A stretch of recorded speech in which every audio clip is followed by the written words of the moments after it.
Suatu hari ada seorang perawat yang memotret ruang laboratorium. Namun tak disangka, tiba-tiba seseorang menusuk matanya dengan suntikan berisi slime. Seketika matanya memutih, tubuhnya kejang-kejang, dan jasad perawat itu pun digusur. Waktu berselang, dokter bernama Roger dipanggil oleh investor yang membiayai klinik miliknya. Si investor meminta hasil dari penelitian di klinik Roger, yang sayangnya masih belum ada perkembangan. Jika penelitiannya Roger belum berhasil juga, si investor tidak akan membiayai kliniknya lagi. Lalu seorang perawat bernama Katie tiba di klinik Dr. Roger dan ia disambut oleh Cassidy yang bermuka judes. Lamaran Katie untuk posisi perawat di sana segera diperiksa Cassidy. Roger juga datang untuk mengetes kemampuannya yang bisa dijawab dengan baik oleh Katie sehingga ia diterima kerja. Di sana Katie berkenalan dengan perawat bernama Paula. Sambil berkeliling, Paula bercerita bahwa Cassidy adalah putrinya Roger. Untuk pekerjaannya Katie, ia ditugaskan menjaga pasien-pasien yang koma. Setiap pasien dikenalkan oleh Paula. Salah satunya adalah pasien kecelakaan diving yang membuat Katie kaget karena si pasien kejang tiba-tiba. Paula menenangkannya sambil bilang itu hanyalah refleks otot saja. Tanpa disangka, Cassidy muncul dan membawa Paula untuk berbicara. Katie lanjut menelusuri klinik seorang diri hingga ia sampai di kamar bernomor 15. Berisi pasien laki-laki dengan mata yang terbuka yang Paula sebut sebagai Patrick. Patrick ini adalah proyek spesialnya Roger dan sudah koma selama bertahun-tahun. What happened to him? An accident with his family? I think he was the only survivor. Katie merasa Patrick bisa melihatnya meski dalam keadaan koma. Dan saat akan menyapanya, Patrick tiba-tiba meludah, yang mereka anggap hanyalah refleks otot saja. It's an involuntary muscle reaction. Setelah kejadian itu, Katie yang sedang menyapu mendengar suara dering aneh.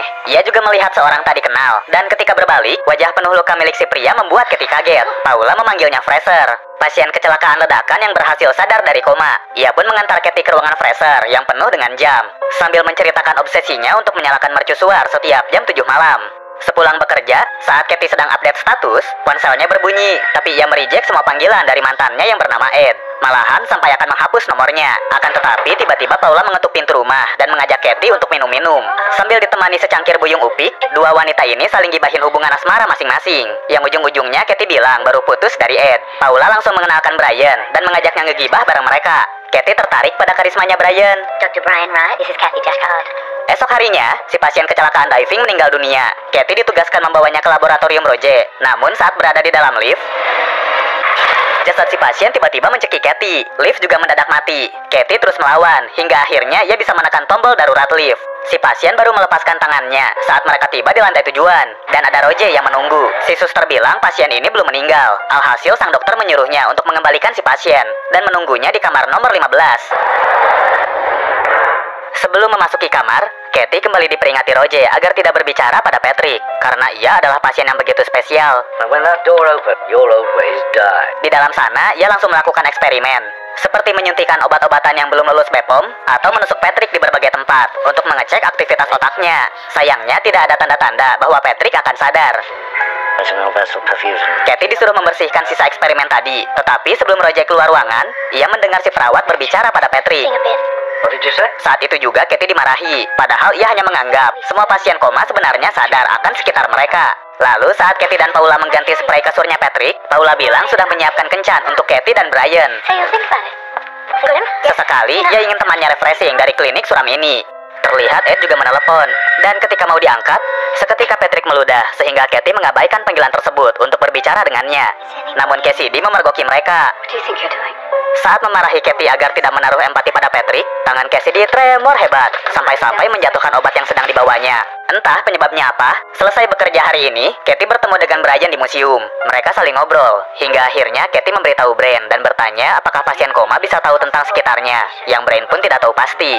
Ketika menjelaskan, Brian ditelepon oleh nomor tak dikenal lalu meludah pada Katie. Katie yang merasa diperlakukan kurang ajar pun memilih pulang. Beberapa hari kemudian saat berjaga, Katie melihat si pasien diving bangkit dari kasurnya.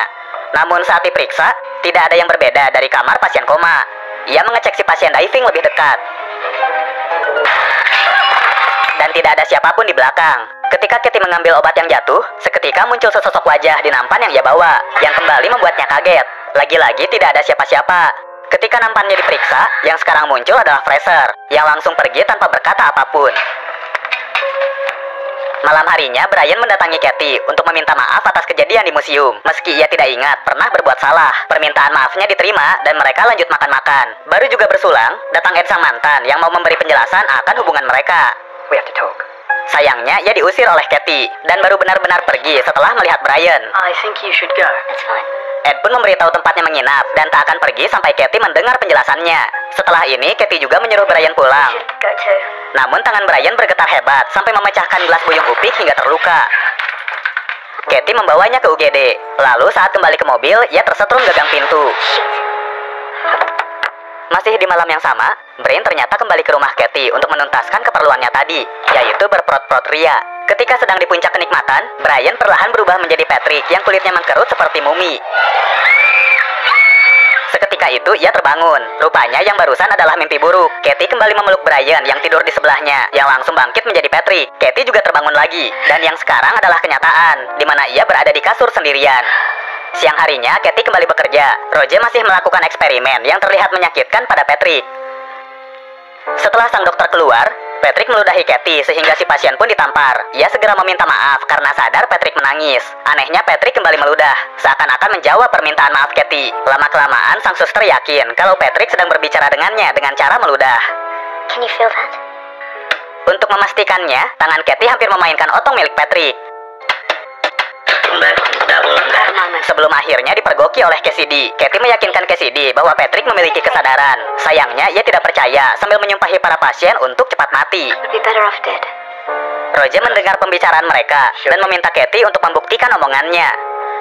Namun kali ini, Patrick sama sekali tidak merespon omongan-omongannya Kathy. He was communicating with me.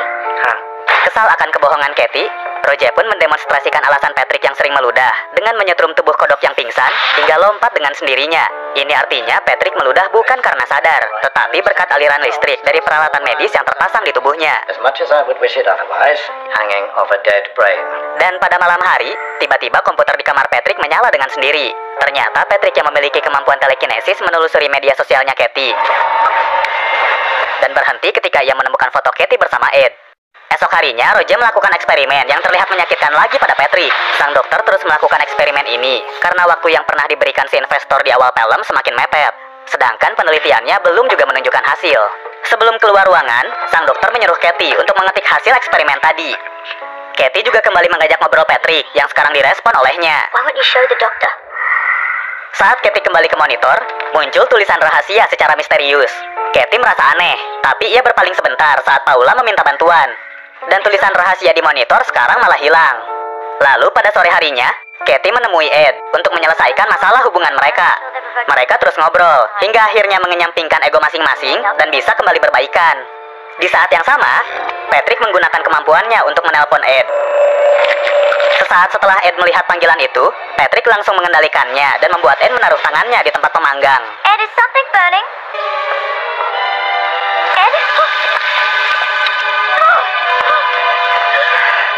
Tangannya luka begitu parah, sampai-sampai dokter bilang Ed tidak bisa merasakan sakit karena saraf tangannya sudah terbakar. Meski ada kejadian buruk ini, Kathy kembali bekerja di klinik dan mencoba berbicara dengan Patrick. Sekarang Kathy dibuat kaget karena si pasien merespon pertanyaannya melalui komputer.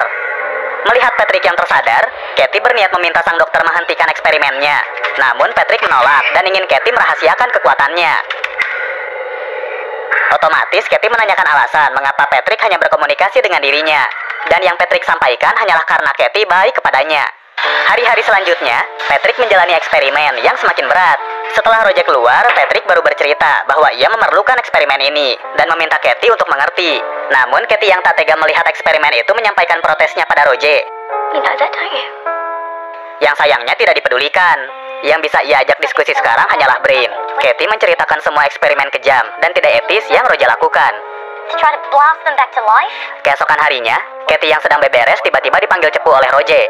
Selama ini, Brain ternyata adalah tangan kanan si investor. Dan obrolannya dengan Kathy kemarin membuat penelitian Roger dalam bahaya, karena Brain akan melakukan sidak ke klinik. Kathy segera menceritakan kabar bahagia ini pada Patrick. Sebentar lagi, Patrick akhirnya bisa terbebas dari eksperimen tidak manusiawi Roger. Namun, Patrick terus bilang bahwa ia tidak memerlukan bantuannya. I don't need you to do that, Patrick. Di saat bersamaan, Fraser menyalakan mercusuar tepat di jam 7. Terlihat ketikannya Patrick menjadi aneh karena tegangan turun. Kathy terus menceramahi Patrick yang tidak lagi merespon pembicaraannya. Patrick pun membuka pintu kamar, menandakan Kathy untuk pergi. Sementara itu, Roger mendapat telepon dari investor bahwa Brian sedang dalam perjalanan ke klinik untuk melihat hasil penelitiannya. Dan saat Brian menghubungi klinik, ponselnya tiba-tiba memanas sampai membakar bangku mobil. Rupanya Patrick sudah mengambil alih mobil Brian, membuatnya keluar jalan, hingga menjatuhkan Brian dan mobilnya ke tepi jurang. Roger yang mengira Brian tidak jadi datang segera melanjutkan eksperimennya, yang langsung dihentikan oleh Katie dengan mencabut alat kejut listrik. Kesabaran Roger akhirnya goyah juga karena Katie yang terlalu baperan. Roger memperingatkan Katie untuk tidak mengganggu eksperimennya lagi, di mana sekarang hasilnya adalah monitor detak jantung Patrick yang berubah menjadi datar. Paula berusaha menyelamatkan Patrick dengan CPR, sedangkan Katie memberikan suntikan adrenalin.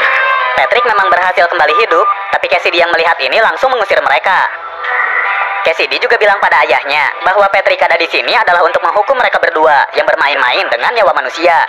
Namun Roger tetap kekeh untuk melanjutkan penelitiannya yang hampir selesai. Sedangkan Katie yang barusan diusir melihat Fraser tersedak biji peler. Setelah Fraser stabil, tersiar berita dari radio tentang kecelakaan Brian. Dr. Brian Wright has been found dead. Sontak Katie menuduh Roger telah membunuh Brian. Tidak terima akan tuduhan tersebut, sang dokter pun memecatnya saat itu juga. But I'll be back with the licensing board and the police. Sebelum Katie meninggalkan klinik, ia dikagetkan oleh Fraser yang bilang akan terjadi hal buruk jika Katie pergi. Sayangnya, ia tidak peduli. Setelah Cassidy memperhatikan mobil Katie pergi, ia segera mengintip ke kamar Patrick. Tetapi tiba-tiba matanya berurat dan pintu langsung tertutup dengan keras. Cassidy yang kaget segera mengambil suntikan yang pernah dipakai membunuh suster di awal film.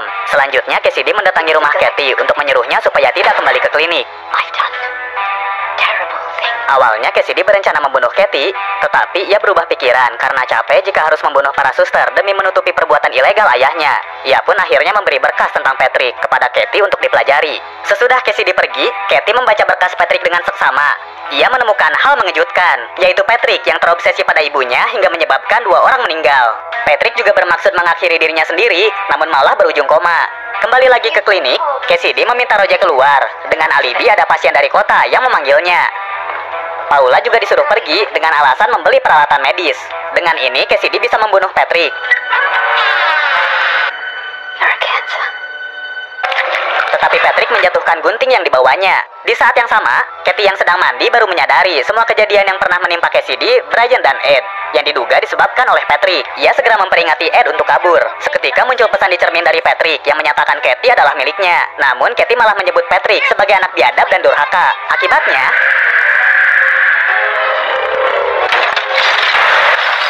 kejadian ini juga terekam dalam pesan yang dikirim pada Ed. Sementara Katie yang berlumuran darah mencabut pecahan cermin dari lengannya, Cassidy tengah pergi ke lab Roger untuk mematikan listrik di sana yang menjadi sumber kehidupan dan kekuatan telekinesis dari Patrick. Ketika masuk ke lab, tiba-tiba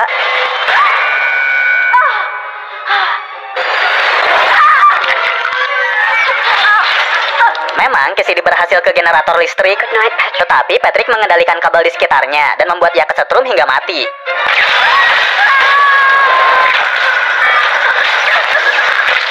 Cara Cassidy meninggal mengingatkan Patrick pada ibunya yang sedang wik-wik dan mengusir sang putra karena kesenangannya diganggu. All you do is sneak around. Is this what you want to see? Tak lama kemudian, Roger kembali ke klinik dan mencari Cassidy. Namun ia malah dikurung oleh Patrick di laboratoriumnya. Orang yang selanjutnya datang adalah Ed karena khawatir akan keadaan Katie. Nasib buruk juga dialaminya sebab ia bertemu Paula yang ternyata dikendalikan oleh Patrick. Lalu ada Katie yang baru tiba di klinik. Saat ia menyentuh gagang pintu masuk, ia kesetrum hingga mental ke belakang. Katie mencoba masuk lagi. Sekarang ia mengikuti Paula ke ruang pasien koma.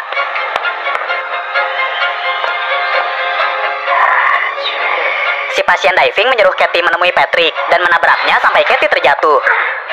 Seketika Paula muncul di belakang, pasien-pasien juga ikut bangkit sambil menyebut nama Patrick, yang tentunya membuat Katie berteriak histeris. Ia kemudian mengejar Paula lagi, yang sayangnya Patrick jatuhkan ke lorong lift. Paula baru tersadar setelah badannya penuh luka, namun lift segera menimpa dirinya. Yang bisa Katie lakukan sekarang hanyalah pergi ke ruangan Patrick, yang ternyata sudah dikunci. Patrick terus menyatakan rasa sukanya, tetap saja perasaannya ditolak oleh Katie. Patrick pun bilang bahwa ia mengurung Ed di salah satu ruangan klinik. Ed? Berbekal clue yang diberikan Patrick, Katie langsung mencari sang pacar, tetapi ia malah tiba di labnya Roger. Yang Katie temukan di sana adalah jasadnya Cassidy dan Roger yang memakan kodok dengan mentah. Roger terpaksa melakukannya karena dikendalikan Patrick. He made me. Sesaat pintu terbuka untuk membiarkan Roger pergi, sedangkan kini Katie yang terkurung. Kebebasannya ini ia gunakan untuk mengambil racun dan menyuntikannya pada Patrick, yang sialnya masih bisa digagalkan. Di saat Katie dan Roger berjuang mati-matian, Patrick kembali ingat akan ibunya dan sang kekasih yang ia setrum hingga mati. Patrick lalu melempar keluar Roger dan memasukkan earphone ke telinganya. Ia juga membuat Roger menggunakan alat kejut listrik pada dirinya sendiri. Fraser yang melihat Roger kesakitan berniat mencabut kabel alat kejut listrik. Namun alarm jamnya berbunyi dan ia pergi ke mercusuar. Sementara Patrick fokus pada Roger, Katie berhasil kabur dan menemukan Ed terkurung di freezer. Tetapi Katie tidak bisa mengeluarkan pacarnya. Tak disangka, suster yang dibunuh Cassidy dikendalikan Patrick untuk mencekik Ed. Katie terus berteriak dan memohon agar Patrick membiarkan Ed hidup. Rengekan ini membuat Patrick cemburu, sehingga Katie pun diberi pilihan antara ikut bergabung bersama di neraka atau Ed mati. Pada akhirnya Katie menyerah dan ingin Patrick membiarkan pacarnya tetap hidup. Patrick pun menyuruh Katie menyuntikkan suntikan racun tadi pada dirinya sendiri. Saat mengambil suntikannya, ia melihat ke arah jam yang hampir menunjukkan jam 7. Katie pun basa-basi dengan meminta bantuan Patrick untuk melakukan suntikan dan menciumnya. Yang padahal Katie menunggu jam 7, di mana Fraser menyalakan mercusuar dan membuat tegangan listrik turun. Saat itulah Katie menyuntikkan racun pada Patrick. Seketika suntikannya meledak dan ruangan Patrick menjadi berantakan. Ketika situasi mereda, Eddie yang selamat datang menemui Katie. Mereka mengecek Patrick, tetapi dengan sendirinya ia melompat keluar jendela dan tertusuk pagar. Detik-detik sebelum Patrick meninggal, rupanya ia teringat peristiwa di saat dirinya menyetrumkan diri setelah berbuat keji pada sang ibu. Ingatan itulah yang memicu refleks tubuhnya untuk melompat. Dan begitulah nasib Patrick, pasien dengan madar kompleks yang memiliki kemampuan otak luar biasa, tetapi isinya cuma hal-hal negatif. Setelah kejadian itu, kini Katie kembali berpacaran dengan Ed. Ia juga bertugas di klinik lain, yang pasiennya adalah Roger dan Patrick. Katie memasang alat kejut listrik pada Patrick, yang membangunkannya dari mimpi buruk. Film ini jadi pelajaran banget